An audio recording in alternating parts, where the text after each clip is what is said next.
a quick word on Athletic. They're travelling without Nico and Inoki, Williams and Sanchez as well, so how big of a blow could that be for them, especially because they need to score something? It doesn't matter. For us, it doesn't matter. For us, it's the top team of Athletic. I understand that it's hard to play with key players, but for us, it doesn't matter. We need to go to the game. It's a final for us, so we need to go to the game and try to win the game. We noticed Delict wasn't trained today. What is the severity of this issue, and who else is unavailable? It's not a big issue. That is a good thing. He cannot play tomorrow. Will not play on Sunday, but then we will check day by day. We will see. The rest, I think, Aiden doesn't recover. Toby is not available. I think that's it. Obviously, you've got a big lead going into this match, but we've seen some negative home results this season. So how important is it? No complacency. That is clear, because also if you look at our season, anything is possible. So we have to understand that one goal can change everything, the momentum of the game. One sent off, you saw it 1 week ago. So we are prepared to fight to win the game, not to thinking about the result. Of course, that matters in the way we are going to do things, especially when we start the game, but of course we are thinking about winning the game. Question for Alejandro, if I may. You started the last 13 games. It's clear how important you are to the manager, to the club. There's been a lot of speculation over your future, but do you expect to be at Manchester United next season? Do you want to be at Manchester United next season? Yeah, obviously as a footballer you always gonna read and listen some rumors about the future, but I have contract here until 2028, so I'm happy here. The manager obviously took you out of the team against Manchester City a few months ago, but you've been in every squad since then. Have you done anything differently in terms of the way you approach games, training? Because it's been clear to everyone watching you how hard you are. Yeah, obviously we know you have to work hard to be even in the squad, and then I just have to train well every day, and I will be available for all the games. Ruben, there's been a lot of speculation over the last 24, 48 hours about Bruno Fernandes and his future. Alejandro has mentioned there's a lot of rumours around.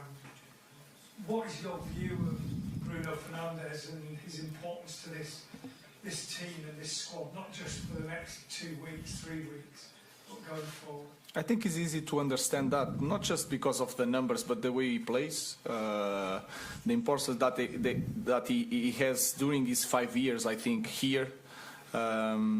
He's a top player. We need the top players. He's a leader. He's the captain. So he's really important. It's normal that there's a lot of clubs that want a player like Bruno, like Garnacho, like others, but we want to keep the best players. And Bruno is clearly one of the top players in the world. So our idea didn't change. We want Bruno here. Can I just ask you, Alejandro, you're at the start of your career, you came in, played a lot of games, got a lot of positivity last year. This season you've been part of a struggling team. The managers come in and been fairly brutal in terms of some of the things that he said about the team. How has that gone down in the dressing room, and how is that for a young player to deal with? Yeah, I think it's not easy when in middle of the season you change, for example, the manager and all the stuff. But yeah, in my mind it's always try to work hard every day and try to show the manager in this case that I need to play, and it's the only thing I have to do. Ruben, is Guillermo here of CBS. How many times have you watched the Athletic Club game, and does the result reflect what happened on the pitch really? I think I watched a lot of time, the 30 minutes, the first 30 minutes, and I forget the rest, because you cannot prepare a game with 11 against 10, with 2-0 in that moment. So I watched, and I felt that, again, I had the feeling that they were really intense, but most of the opportunities was a little bit our fault. We lost the possession. It was hard to find some plays that they build up since the defense, the midfielders, the offense, and they create the chance. It was more like we have the ball, we lose the ball, we have problems. So we could show to the players that sometimes we have one idea that 30 minutes with a lot of problems, and we try to describe slowly and to show to the players why we had that problem. So we watched quite a few times, and we showed to the players the simple moments to show why we had so many problems in the first 30 minutes. Question for Alejandro, mate. You're one goal involvement away from matching Cristiano Ronaldo's record at this club when he was 21, 25 goal involvements in the Premier League. I just wondered what kind of example does that set to you? What parts of your game do you think you need to improve to keep going the path that you are?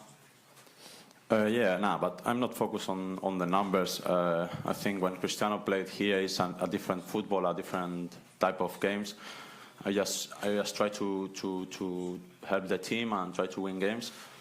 And obviously, misses chances and things like this. For example, we are training really hard. Me, Rasmus, all the strikers in the team.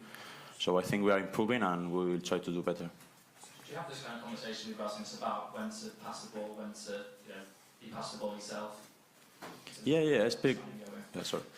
I speak with him a lot. We try to help each other, but sometimes it's from this side it's difficult, But we try hard. We train hard every game to try to all of these chances. For example, try to score more of them, and the team will improve if we score more goals.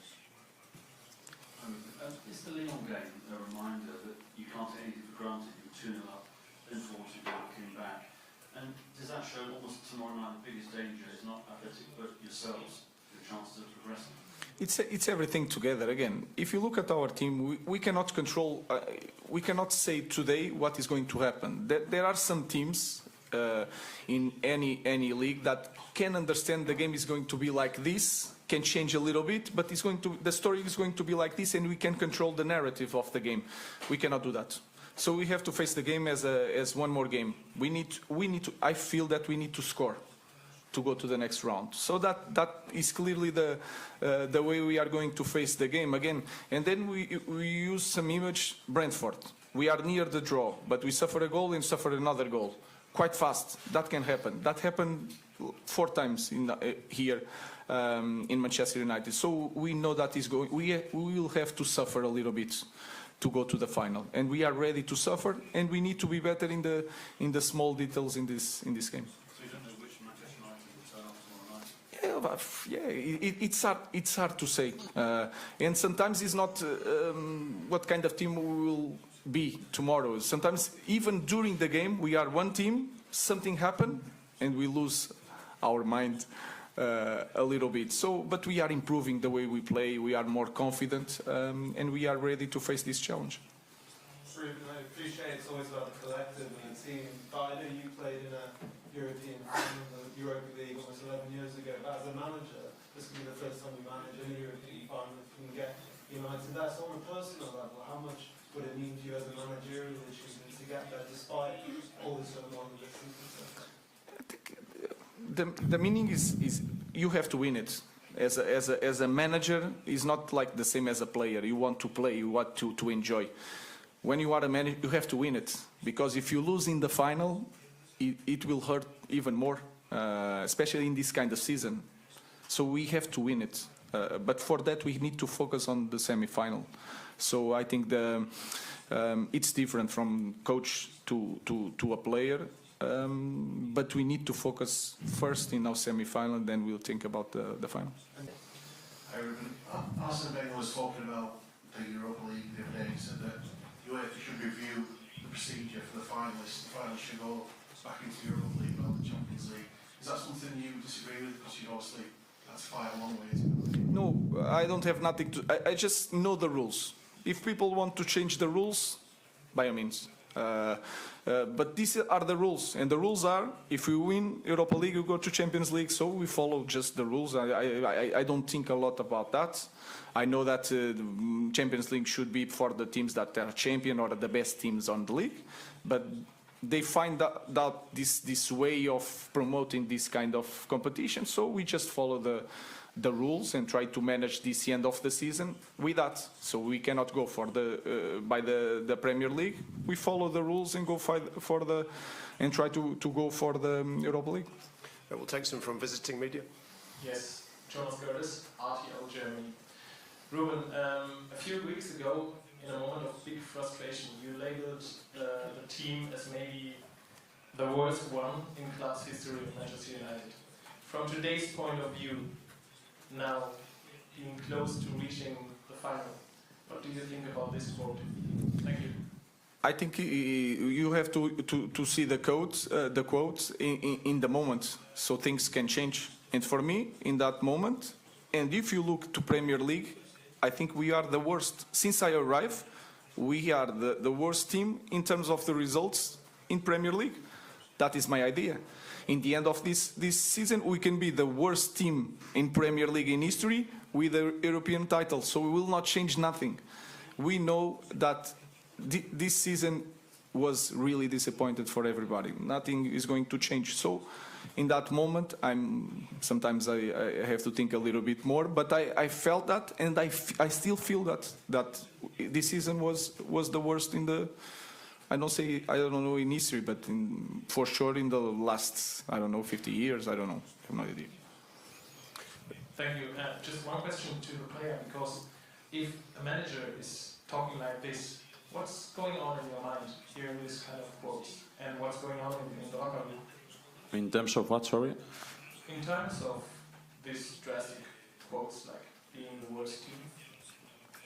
Yeah, we know we are not doing a great job in the Premier League, but the manager said before we follow the rules, and now we have for us it's a final. Tomorrow we're gonna face the game like if it's 0-0, and we'll try to win the game, not just the global. And yeah, then if we win the Europa League, we will be in the Champions League, and then we can face the next season with a better mentality and different way. Okay, one then.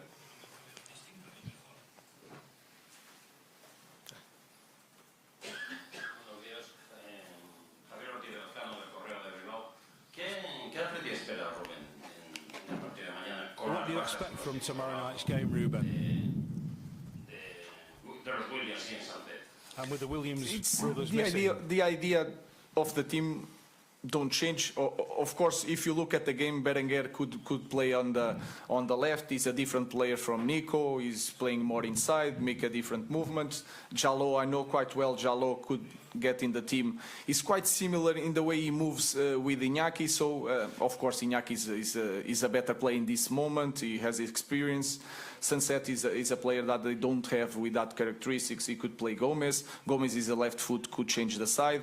So I think the idea of Athletic will not change, but the characteristics of the players will change, and that is important for us to know, to understand better the game. So it's going to be a strong team with a strong identity, with some players that are not playing so much, and that's it. That happened in any team.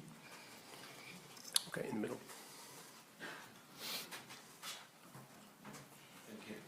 Alejandro, perdona. Héctor Martínez del periódico de Bilbao. Creo que tienes una relación con Pachi Alonso, con un aficionado del Athletic. No sé si te ha cambiado algún mensaje en redes, te sigue. ¿Qué te dice? ¿Cómo lo está viviendo él? ¿Y qué te dice? ¿Cómo lo vives tú también desde la pelota? ¿En español o en inglés? No, sí, es un amigo de la familia y tenemos relación, he estado varias veces con él, pero sí, es fan del Bilbao y Athletic de Bilbao. Y nada, me escribió, me dio la enhorabuena por el partido, por la victoria y dijo que iban a venir con todo a intentar remontar y bueno, también le deseo suerte a ellos.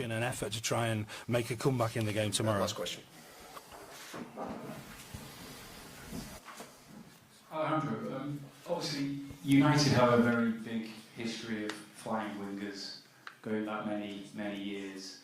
Since Ruben came in, the system, the formation has changed quite dramatically. How have you found the change, the adaptation to this new system, playing as like a number 10 and not an out-and-out winger? And do you think we can actually see your best in that position, or do you still very much see yourself as an out-and-out winger? Yeah, I think it's difficult for everyone when and it's in the middle of the season when a new manager coming in and we change the formation, but we just need to follow the rules, and I'm trying to improve every day. Obviously, the manager knows the characteristics of the players.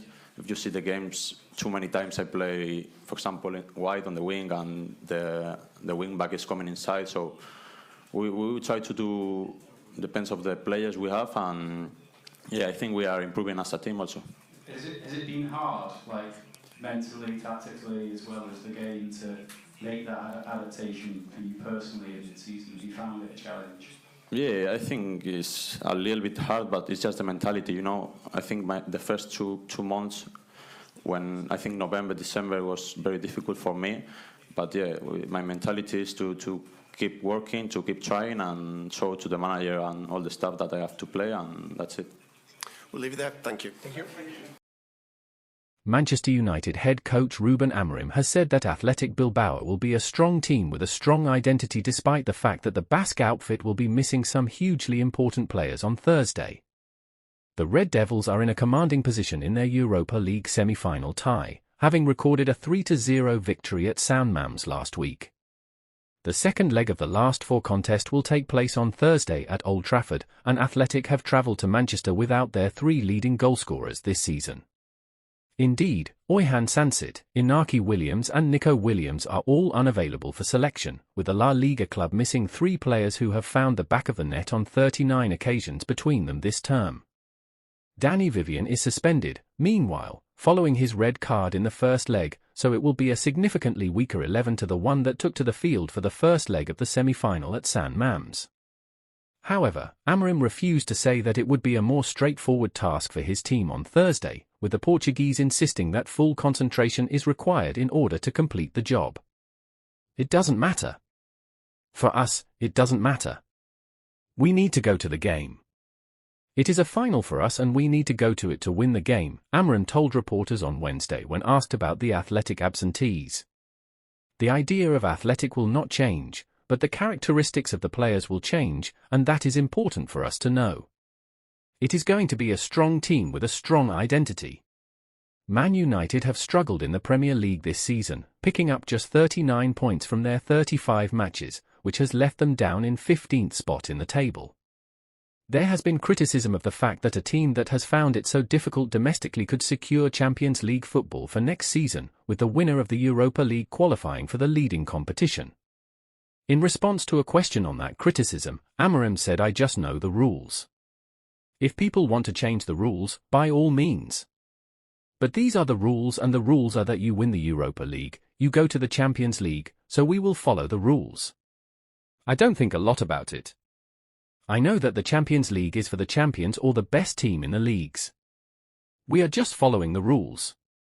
Amorim famously said in January that this side might be the worst team in Man United's history. I think you have to see the quotes in the moment, so things can change. If you look to the Premier League, since I arrive, we are the worst team since I arrived, the Portuguese added during Wednesday's press conference. At the end of this season, we can be the worst team in Premier League history with a European title. This season has been really disappointing for everyone, but nothing is going to change. In that moment, sometimes I have to think a little bit more. Should Man United navigate their way through the semi-final tie against Athletic, then the Red Devils will face either Tottenham Hotspur or Bodo Glimt in the final of the Europa League on May 21st.